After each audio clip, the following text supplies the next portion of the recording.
So, I wanted to take a few studios to talk about 4 interesting PlayStation 5 stories, and if you could hit that like button on the video, thank you to those that do it, and as always, it's very much appreciated. Now, the stories I want to cover in this video includes a small Horizon 2 Forbidden West update focusing on a recent sit-down interview, updating our PS5 exclusive release calendar based off of recent news, new PlayStation 5 faceplate colors are available for pre-order, and huge studio buyouts are apparently in the works in the background, and what is Sony's response to this situation. First, let me know what you're playing this weekend. We're going to keep it simple for this Friday. I'm going to be playing some Ghost of Tsushima Legends later, but what about you? So comment below, what game are you playing this weekend? Let me know down in the comments below. Now, diving into the first story of the video, new PS5 faceplate colors. So we've been covering these faceplate stories across several companies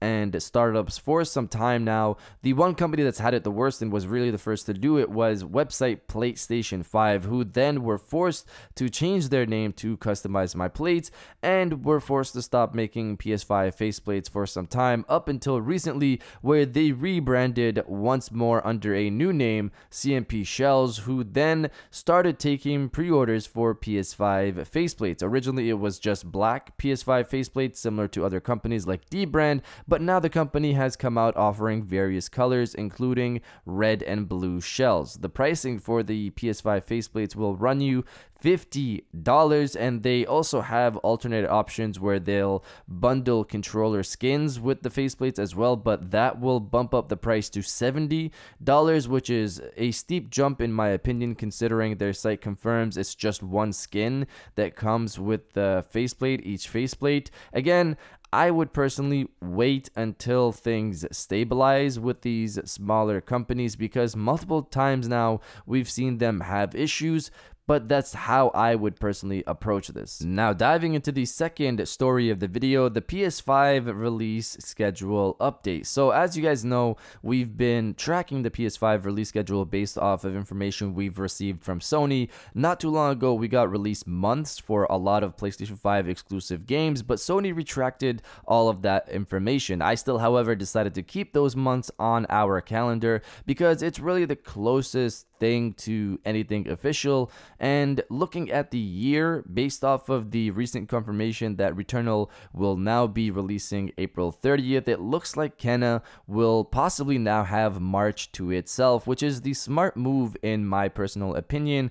Kena's March release was confirmed by Sony and then retracted not too long ago, so of course let's see if that gets reconfirmed. But in terms of Returnal, I know they said the delay is so they can put some final polish on the game, which is probably 100% the case, but I wouldn't be surprised if Sony looked at their release schedule and realized both Returnal and Kena were releasing in March with nothing in April and decided to move Returnal to April. Of course, that's just a theory on my end. However, now that we have Returnal releasing in April, it looks like Ratchet & Clank might actually be releasing in June, if anything, because if you look at the year, we have Destruction All-Stars in February, Kena possibly in March, Returnal in April, Deathloop in May, Solar Ash might be in June, but Ratchet & Clank could take that over. And in that situation, you guys let me know if you see Ratchet & Clank releasing in June, or do you see it releasing earlier in the year? Let me know down in the comments below. Now, diving into the third story of the video, Horizon 2. This isn't anything major, but Games Radar recently sat down with the people over at Guerrilla Games and spoke about their upcoming game,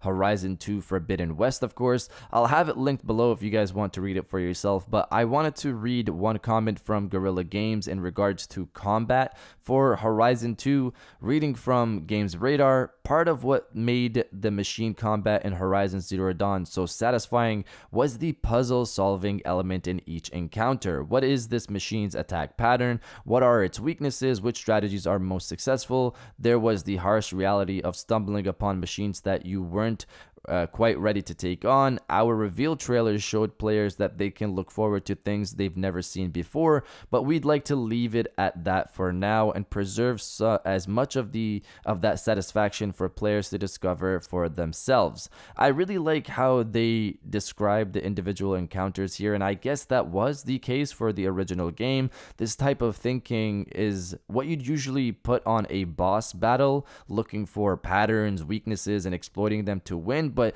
here they're making it look as though that type of thinking is going to be the case for any machine, which again, I guess was the case for Horizon Zero Dawn, and that's probably how it played as well, but it's nice to hear Horizon 2 is pushing that even further with different types of machines and different types of strategies to take on those machines. And now the final story of the video, huge studio buyouts. So not too long ago, we covered a comment from Windows Central Brad Sams, who came out and basically said that he's hearing about things happening behind the scenes in regards to studio buyouts from Amazon, Google, Microsoft, and Sony. In terms of Amazon, Google, and Microsoft, he pointed out that there were big industry names being thrown around. The latest on this is that apparently Microsoft is potentially going to have another purchase on the size of Bethesda announced later this year or early next year. Reading from Game Rant, apparently Microsoft is looking to add more big name video game developers to its roster.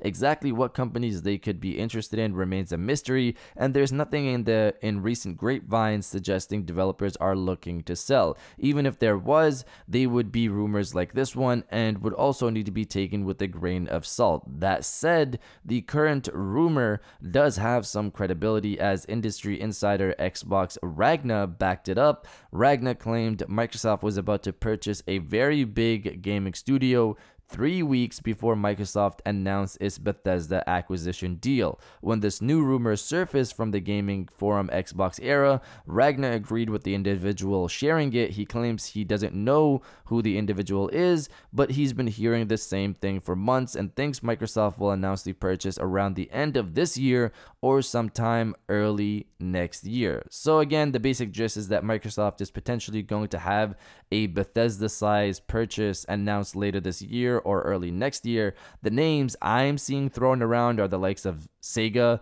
Ubisoft, EA, which again here in this situation, EA is way bigger than Bethesda, by the way.